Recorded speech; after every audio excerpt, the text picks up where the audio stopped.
what is the compulsion or a situation for a US to intervene now, or say, okay, ceasefire, or say, okay, we'll not trade with you? What is Trump trying to do right now? Because see, as we all know, Prime Minister Modi and Trump are very good friends, and Trump is a very good friend of for India also. But what made him to do as of now? What, because is Pakistan totally surrendered to US? Because on the day of Operation Sindhura has happened, May 7th, I think Pakistan was the first country to dial and request for the intervention of US as well. And they would like to have any countries to intervene in this kind of an issue. But what made the US? Because we are also a very good partner of India, and I mean US, and this attack happened on the day where JD Vance was in India. What is in the mind of US actually? Well, we have to understand the history of the way the American partnership has worked for Pakistan for all these decades. It's not just about the dollar funding and the radicalization. It is also about the weapon supply. Okay. And to my understanding, whatever that happened that day at the Kirana Hills, I suspect that it would be some kind of an American material over there. Part of that material could be American. Okay. Because that is why they were so insistent on immediate closure of what is happening. Because understand one thing, F-16s were already embarrassed. Yeah. The Chinese weapons were already embarrassed. Turkey. The Turkish drones. So I think they already had this sense of urgency that if this carries forward, the entire military industrial complex, the image that they have created of being high-tech, goes to waste. Besides that, as I said, there is a slight possibility that whatever was there at Kirana Hills had some American supply in it. There is a possibility. So it's a national shame for them if this would have gone even further. I think they would, by this time, they would have known this. Yes. Okay. So it must have been Pakistan themselves approaching Trump and saying, hey, this is your stuff as well. You are also going to get embarrassed, so do something. So that is exactly what would have happened. Okay. And he showed it as we also asking for a ceasefire, which exactly was not the case. We haven't contacted her. No. Okay. It's just, he's just going ahead of everybody and declaring it. Okay. And the unfortunate part is so many multiple countries use the same word, ceasefire. They all gave out statements using the same word, which is what is not good in terms of the outcome what we would have liked. So I think Prime Minister was visibly disturbed with this kind of behavior. Okay.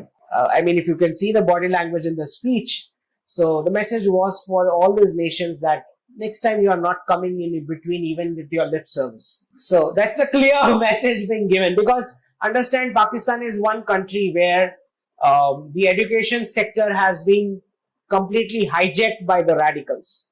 So it's not graduation ceremonies that are happening, it's the terrorist ceremonies which are happening. Terrorist graduation ceremony. So, instead of some rocket launching, it's different kind of a launch pad. So it's not going to learn any lesson. It's going to happen again. And each and every Indian knows that they are not going to be tamed without a nice beating that they require.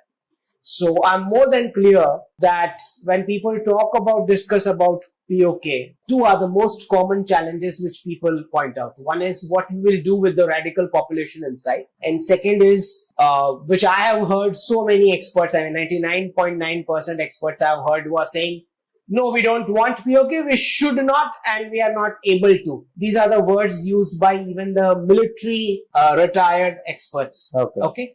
So let me clarify here for the viewers. First thing, I'm not a military expert, but I would like to counter both of these points. The first point being saying the terrain is so bad, it's very difficult to take control of it or whatever and keep the control. Now my question to them is, how is it that the Pakistan army is able to retain control of it? And are you suggesting me that Indian forces cannot do it? So taking over and then keeping control of that. So if Pakistan forces had been able to do in 1947 that time, and then they are keeping control of it, right? So there must be some strategic, spots which are in complete control of them. So why can't you do it if they can do it? So that is one question.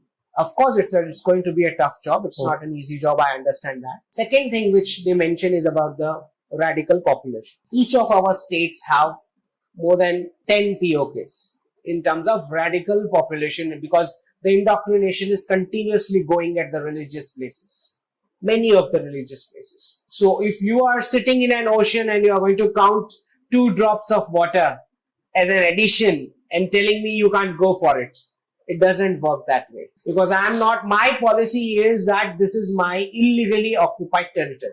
Okay, that's my position. My parliament has passed it, the resolution that we are going to take this. I don't need experts to tell me that I'm going to reverse the decision of the state, the will of the people. So I have absolutely no doubt POK will be handed over. I'm no more going to say POJK, Okay, it's because POK. the terminology has now changed for some reasons. Okay, explain to us why. Because I think recently we have tweeted I about tweeted that. about it. So I think there are 2 things which has happened. One is, officially now we are only calling it POK instead of POJK. And second thing that has happened is, we are no more saying Kashmir to Kanyakumari. We are saying Kargil to Kanyakumari. Now, I'm not going to reveal exactly what I think this is, because that would harm us. But for the viewers, they need to know that this change is about solving the radicalization problem after grabbing back POK. This change has directly to do with it. Okay. Okay? And there will never be a separate Jammu state. Oh. So, because there are quarters of people who are coming up with this kind of a demand, I don't think there will ever be a Jammu state, a separate Jammu state. Okay. Okay? And when POK joins, or I've been on record saying this multiple times, whenever POK and Bhutan joins, they will remain for some years as a separate status.